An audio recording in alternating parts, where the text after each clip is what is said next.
Welcome back to another technical deep dive here in the debug zone. Today we're tackling a big question and breaking it down with insights from other users. Hopefully this clears up some misconceptions and helps you get the answer you need.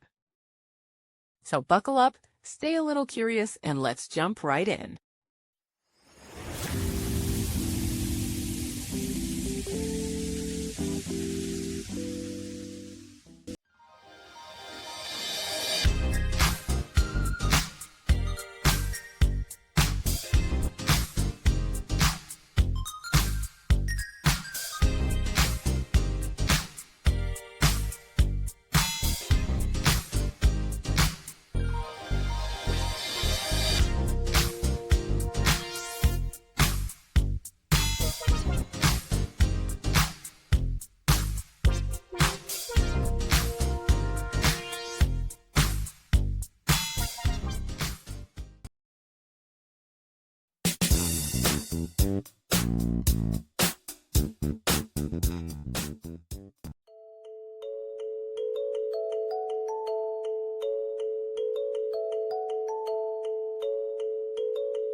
And that's a wrap.